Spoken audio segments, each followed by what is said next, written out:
A little girl walked into a room full of dangerous men and said something no one there had ever heard before. "I'm here to pay my mommy's debt." No one laughed at first, because the way she said it didn't sound like a joke. It sounded like a promise. The rain hammered against the windows of the old building like it was trying to warn her to turn back, but she didn't. She stood there in the doorway, small and soaked, her shoes leaving faint-wet prints across the wooden floor as she stepped inside a place no child should ever be. The room smelled of smoke, whiskey, and quiet violence, the kind that didn't need to be loud to be understood. Conversations died instantly. Cards froze mid-game. Even the guards near the entrance straightened, unsure whether to throw her out or wait for orders. She didn't look at any of them. Not the men with scarred faces. Not the ones with gold chains or cold eyes. She walked straight ahead, clutching a thin envelope in both hands like it was the only thing keeping her steady. At the center of the room sat the man everyone else avoided looking at for too long, the boss. He didn't move right away, didn't raise his voice.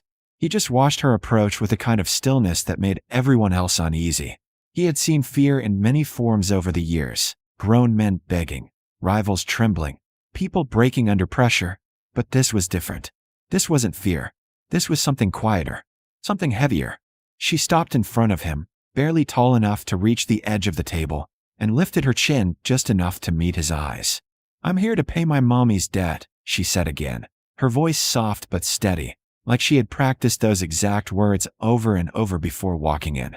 A low chuckle slipped from somewhere in the room, quickly swallowed when the boss didn't react. He leaned back slightly in his chair, studying her the way a man studies something he doesn't understand yet. "Do you know where you are?" he asked calmly. She nodded. "They told me to come here." "Who told you?" "The men who kept knocking," she replied. That answer changed something. Subtle but real. The boss's gaze sharpened, just a fraction. He glanced briefly toward one of his men, who suddenly looked very interested in the floor. "And you came alone?" he asked. "Yes." "No one brought you." She shook her head.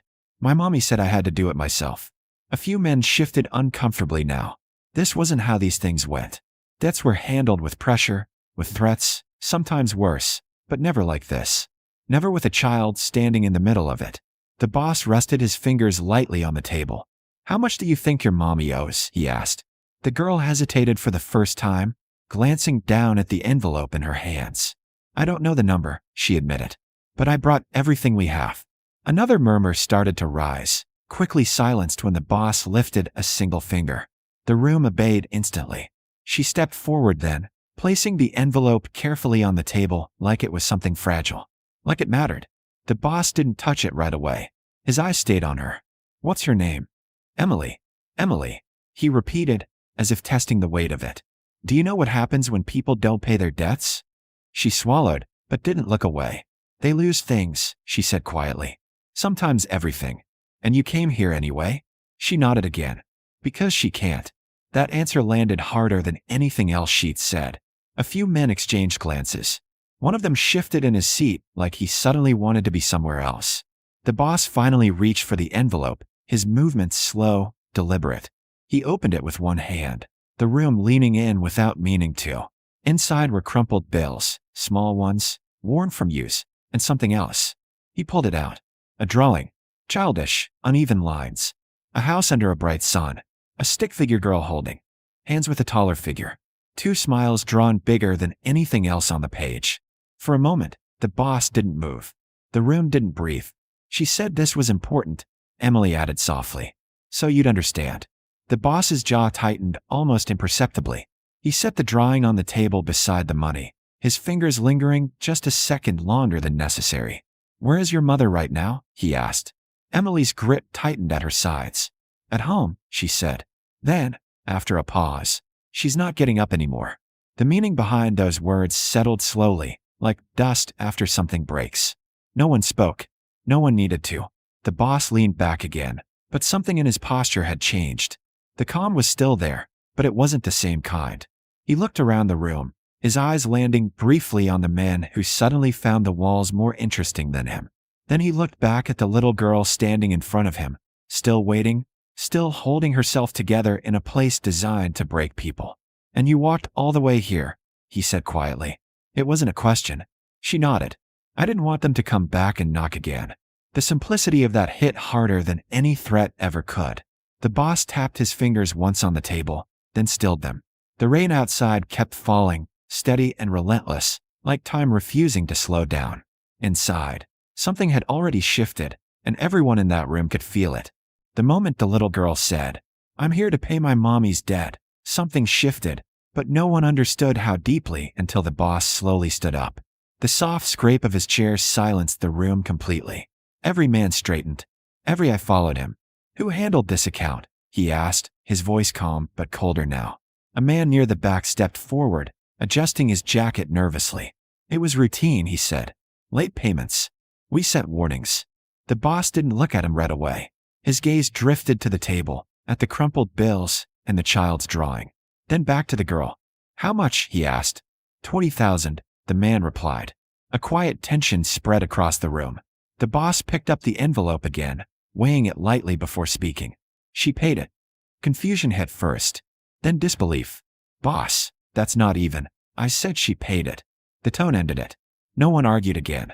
The boss stepped forward and crouched in front of the girl, lowering himself to her level. "Emily," he said softly, "did anyone hurt your mother?" She shook her head. "No, she just got really tired. She kept saying she'd fix everything. She told me not to open the door when they knocked, but they kept knocking." Her voice didn't break, but something in the room did. Men shifted uncomfortably. Eyes turned away. The boss stood again, turning toward his crew. "How many times did you go to her house?" he asked. "A few," the man admitted. "Just to remind her." The boss looked at him then. Really looked. And the weight of that glance was enough to make the man fall silent. When he turned back to Emily, his voice had changed again. "You were very brave to come here," he said. She hesitated, then asked the only thing that mattered to her. "Does that mean you won't take our house?" The boss didn't hesitate. "No one's taking anything from you." A small breath escaped her, like she'd been holding it for days. The boss glanced once more at the envelope and the drawing, then made his decision. "Take me to her," he said. The room stilled. This wasn't business anymore. One of the men started to speak, then stopped the moment the boss looked his way. That look was enough. The boss grabbed his coat and walked toward the door, then paused beside the girl. "Show me," he said quietly. Emily nodded and turned, stepping back out into the ring. But this time, she wasn't alone. And behind them, in a room full of men who thought they'd seen everything, not one of them said a word. The little girl who walked into a room full of dangerous men to pay her mother's debt had no idea she was about to change the outcome of her own life. The house was small, dim, and unnaturally quiet, the kind of quiet that pressed against your ears the moment you stepped inside. The boss didn't speak as he followed her down the narrow hallway, his presence filling the space in a way that made even his own men hang back near the door. Emily stopped at the bedroom and pushed it open slowly, like she was afraid to disturb something fragile. "She's here," she said softly. The boss stepped inside, and in an instant he understood. The room was still. Too still. Her mother lay on the bed, pale and unmoving, the weight of absence heavier than anything else in the room. For a long moment, the boss didn't move. No orders. No anger. Just silence. His eyes scanned everything. The stack of unpaid bills, the medicine bottles long since empty, the thin blanket pulled up too neatly. This wasn't someone who had chosen not to pay. This was someone who had been trying and simply ran out of time. Behind him, his men shifted uneasily, unsure what came next. They weren't used to this kind of moment. Finally, the boss exhaled slowly and turned.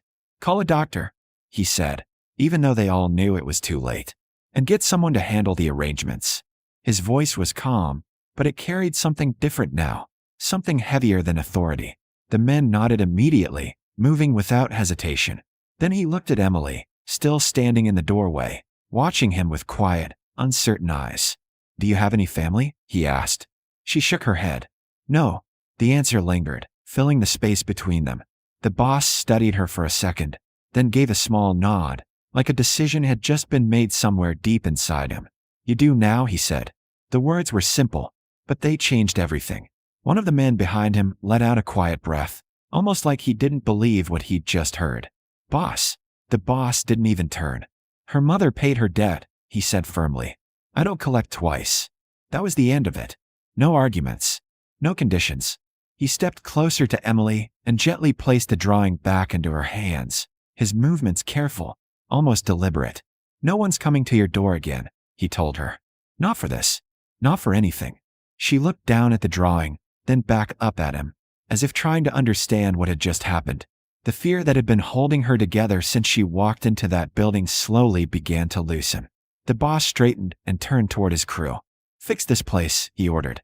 "Bills, repairs, everything. Make sure she has what she needs." His men nodded instantly, already moving, already adjusting to a reality none of them had expected when the night began. And as the rain continued to fall outside, the same rain she had walked through alone just hours earlier, Emily stood there in the quiet house, holding that drawing a little tighter. Only now, she wasn't alone. Not really. Because in a world where protection was rare and promises were rarely kept, she had just been given both by the one man no one ever questioned. And in his world, that kind of protection didn't fade, didn't break, didn't disappear. It stayed. Forever.